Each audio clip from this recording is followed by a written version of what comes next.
మనతోటి బండ్రెడ్డి రామకృష్ణ గారు ఉన్నారు, కృష్ణా జిల్లా జనసేన పార్టీ అధ్యక్షులు. రామకృష్ణ గారు గుడ్ మార్నింగ్ అండి. గుడ్ మార్నింగ్ అండి. సో మొత్తానికి లోక్సభ స్పీకర్ ఎన్నికకి సంబంధించి ఆంధ్రప్రదేశ్లో ఎన్డీఏ వర్సెస్ వైసీపీ మాత్రమే ఉన్న పరిస్థితి ఉంది. ఎందుకంటే ఎంపీ స్థానాలు ఇంకా కాంగ్రెస్ కూడా ఏం లేవు, వేరే పార్టీలకి ఏం లేవు కాబట్టి. సో ఇప్పుడు జగన్మోహన్ రెడ్డి గారు ఆయన 4 ఎంపీ సీట్లు కీలకమయ్యే పరిస్థితి కూడా ఉందని నారాయణమూర్తి గారు చెప్తున్నారు. ఏదైతే క్రాస్ ఓటింగ్ కనుక జరిగితే కీలకమయ్యే అవకాశం ఉందా, లేకపోతే ఎన్డీఏకి అవసరం లేదు. సో ఏదేమైనప్పటికీ కూడా ఆయన ఓటు వేయాలి, లేదా ఎలక్షన్ బహిష్కరించే పరిస్థితి ఉండదు. ఆ 4 ఎంపీ ఓట్లు ఆయన ఎవరికి వేసే అవకాశం ఉంది?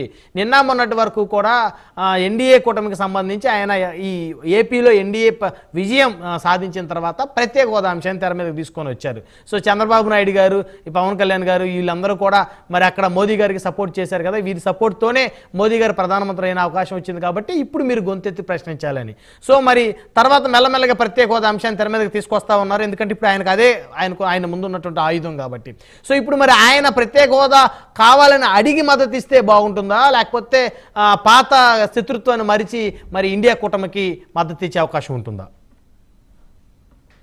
ముందుగా అందరికీ ప్యానెల్లో ఉన్నటువంటి పెద్దలందరికీ నమస్కారం. అలాగే టీవీ9 వీక్షకులందరికీ నమస్కారం. ప్రైమ్ 9 పెద్దలు నారాయణమూర్తి గారు చెప్పారు, మొదటిసారిగా చరిత్రలో ఎన్నికలు జరుగుతున్నాయని. అయితే వారు మాత్రం చెప్పింది వైసీపీ ఎవరిని సమర్థిస్తుంది, ఎవరికి ఓటేస్తుంది అనేది క్లియర్ గా చెప్పలేదు. ఒకవేళ చేస్తే గనక ఎలాంటి షరతులు పెడుతుంది, ఏ పార్టీకైనా, ఇండియా కూటమికి చేసినా బీజేపీ కూటమికి చేసినా ఎలాంటి షరతులు పెడుతుంది అనేది చెప్పలేదు. అయితే ఖచ్చితంగా ప్రజలు ఇచ్చినటువంటి మ్యాండేట్ చాలా క్లియర్ గా ఉంది. ఈసారి 2024లో జనసేన, తెలుగుదేశం, బీజేపీ అలయన్స్ కూటమికి మరి బలంగా ఓటేశారు. ఖచ్చితంగా మరి జనసేన ఎంపీలు, అలాగే తెలుగుదేశం ఎంపీలు, బీజేపీ ఎంపీలు అందరూ కలిసి మరి ఎన్డీఏ అభ్యర్థికి ఓటేస్తామని చెప్పారు. ఖచ్చితంగా మరి వైసీపీ పార్టీ కూడా క్లారిటీ ఇస్తే బాగుంటుంది. మరి మొదటిసారిగా మరి 2019లో ఉన్న స్టాండ్స్ కానీ 2014 నుంచి 19 లోపల ఉన్నటువంటి స్టాండ్స్ కానీ మార్చేసి ఈ రోజున కాంగ్రెస్ కి లేకపోతే ఇండియా కూటమికి ఓటేస్తుంది అని చెప్పి వస్తున్నటువంటి ఊహాగానాలు మరి వాళ్ళ స్టాండ్స్ ని మార్చాయా? రాష్ట్రం పట్ల వాళ్ళకు ఉన్నటువంటి కమిట్మెంట్ మారిందా? ఖచ్చితంగా చెప్పాలి. ఇప్పుడు దాకా సింహంలాగా ఒక్కళ్ళే వెళ్తారని చెప్పడం బానే ఉంది. మరి ఒక్కళ్ళే వెళ్లే వాళ్ళు, సొంతంగా డెసిషన్ తీసుకునేవాళ్ళు ఇవాళ రోజున ఎన్డీఏ కూటమి వరకు సపోర్ట్ చేస్తా అన్నటువంటి పార్టీ ఇవాళ రోజున మరి ఇండియా కూటమికి సపోర్ట్ చేస్తుందా? ఈ క్లారిటీలన్నీ ఇస్తే మరి పెద్దలు నారాయణమూర్తి గారు అలాగే వైసీపీ నాయకులు క్లారిటీ ఇస్తే చాలా బాగుంటుంది. నిన్నటి వరకు మరి సింహం అని చెప్పేవాళ్ళు, మరి అలాగే మరి సింహం అసెంబ్లీకి ఎందుకు రావట్లేదో చెప్పాలి. కేంద్రంలో కీలక పాత్ర పోషిస్తుంది మరి స్పీకర్ ఎన్నికకి, అలాగే ఉప స్పీకర్ కి, డిప్యూటీ స్పీకర్ కి. మరి అసెంబ్లీకి ఎందుకు రావట్లేదో కూడా వివరిస్తే బాగుంటుంది. అసెంబ్లీలో వారికి అవమానం జరిగింది అనేది నిన్న జగన్మోహన్ రెడ్డి గారు ఆల్రెడీ ప్రశ్నలు అడిగితే చంద్రబాబు నాయుడు ఎందుకు రావాలో చెప్పాల్సి వస్తుంది. ఎందుకు మీరు అవమానం పడతారు? అవి అడగండి, ఎందుకంటే అర్హత లేదు. ఎందుకంటే చంద్రబాబు నాయుడు గారు అప్పుడు పెద్ద ఆయన ముఖ్యమంత్రి అయ్యాడు, గౌరవించాలి. సో అవన్నీ అడిగే అర్హత లేదు మీకు. ఆ క్వశ్చన్ చేయడంలో రచ్చ మీకే అవుతుంది, నాకు కాదు. ఆ క్వశ్చన్ వద్దు.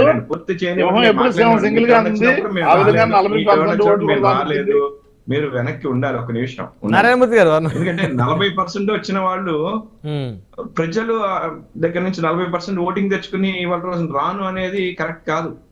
ఎప్పుడో అనేది కాదు,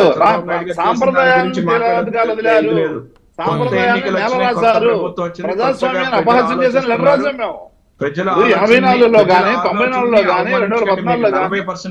దేశంలో అనేక సంఘటనలు ఉటంకిస్తూ నేను లెటర్ రాశాం.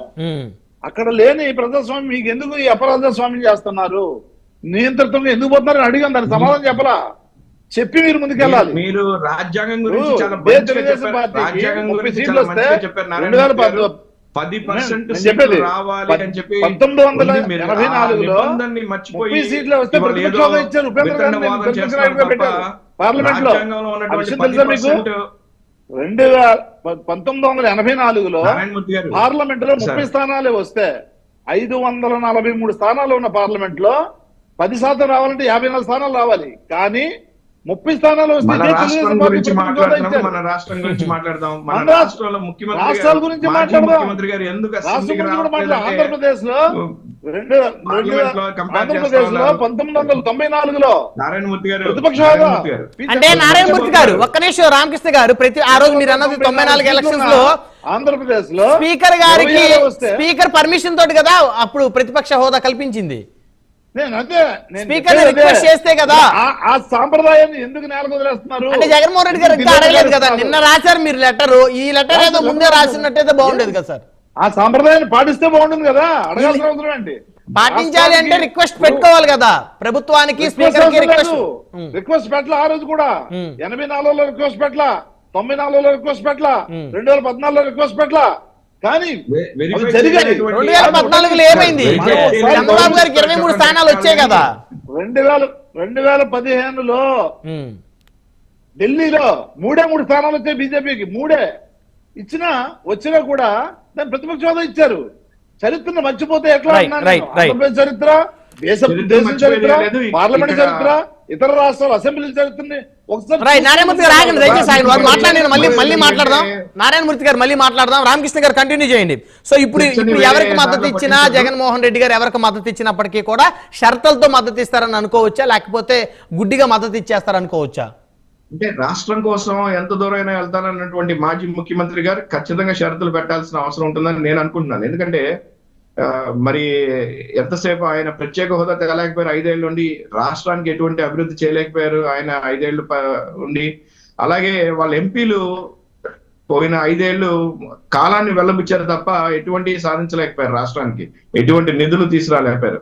ఈ 5 ఏళ్లలో నిధులు ఎలా తీసుకురావాలో మరి ఎన్డీఏ కూటమిలో ఉన్నటువంటి ఎంపీలు తప్పకుండా మరి ప్రజలందరికీ చూపిస్తారు, అలాగే అపోజిషన్ కూడా చూపిస్తారు. మరి ఇలాంటి నేపథ్యంలో వైసీపీ రాష్ట్ర భవిష్యత్తు కోసం మరి ఇలాంటి పోరాటాలు చేయాల్సి ఉంటుంది. వాళ్ళు ఖచ్చితంగా షరతులు పెడితేనే మరి ప్రజలు ఆదరిస్తారని చెప్పి నేను అనుకుంటా ఉన్నాను. మీరే షరతులు పెట్టారని చెప్పాలి ముందు.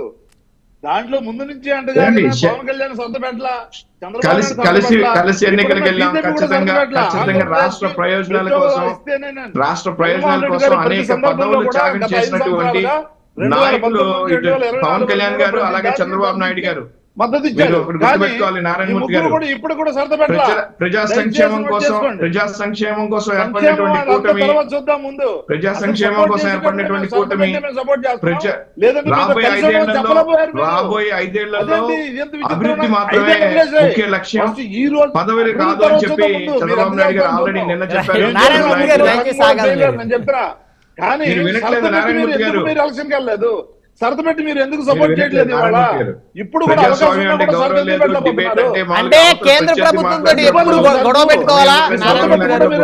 కేంద్ర ప్రభుత్వంతో సన్నిహితంగా ఉంటే కదా రాష్ట్రానికి ఉపయోగకరం. కేంద్రంతో ఫైటింగ్ చేయాలా? విశాఖపట్నంలో వేదికగా ఒకే వేదిక మీద నిలబడి ప్రధానమంత్రి గారిని అడిగాడు, మాకు రాష్ట్రాల యొక్క ప్రయోజనాలు ముఖ్యం, రాజకీయాలు కాదు, పార్టీలు కాదు అని స్టేజ్ మీద అడిగాడు. అడగడం కాదు, గట్టిగా వార్నింగ్ ఇవ్వాల్సింది. మీరు రాష్ట్రానికి రావాల్సినటువంటి రానివ్వకపోతే రాష్ట్రం నుంచి మిమ్మల్ని కదలనివ్వని చెప్పాల్సింది. అలవాటు పడిపోయారు, ప్రత్యేక హోదాకి, ప్రత్యేక హోదాను తాకట్టు పెట్టారు కదా, ప్యాకేజ్ కి తాకట్టు పెట్టి ఇప్పుడు మళ్ళీ మలచాలంటే వీళ్ళు ఇప్పుడు ఎప్పుడైతే వాళ్ళకి అవసరం పడ్డదో, చాలా ఇంపార్టెంట్ క్రూషియల్ టైం వచ్చింది, వాళ్ళకి అవసరం పడాలి ఆంధ్రప్రదేశ్ ఎంపీల సంగతి, ఇవాళ అవసరం పడ్డది. డెఫినెట్ గా జగన్మోహన్ రెడ్డి గారు ఆ కండిషన్ పెట్టే చూద్దాం కండిషన్ పెడతారా లేదా, బహిరంగంగా ప్రకటించాలి కదా. ప్రమేయం లేకుండా వైసీపీ సపోర్ట్ లేకుండా పాస్ చేయలేనటువంటి పరిస్థితి బీజేపీ అయినా సరే ఎటువంటి షరతులు పెట్టలేనటువంటి పరిస్థితి గత 5 ఏళ్లుగా. ప్రజలు మిమ్మల్ని విశ్వసించరు. మీరు ఆ విషయం చెప్పి మద్దతు ఇస్తున్నాము, మీరు ఓన్లీ మాకు ప్రత్యేక హోదా ఇస్తేనే అని చెప్పి ముందుకు వెళ్ళాలి. మీరు ఏదో మీరు చేసిన మోసం అదే, ప్రజలకి మీరు చెప్పేది ఒకటి చేసేది ఒకటి. గత 5 ఏళ్లుగా రాజ్యసభలో మీ అవసరం బీజేపీ ఉన్నా మీరు ఎటువంటి షరతులు పెట్టలేకపోవడం, రాష్ట్ర భవిష్యత్తు కోసం నారాయణమూర్తి గారు ఆగండి దయచేసి. నారాయణమూర్తి గారు 1 by 1 మాట్లాడదాం. నారాయణమూర్తి గారు 1 by 1 మాట్లాడదాం. దయచేసి ఆగాలి. రైట్ ఆగండి, దయచేసి ఆగండి. పెడతారు ఆగండి. మనతోటి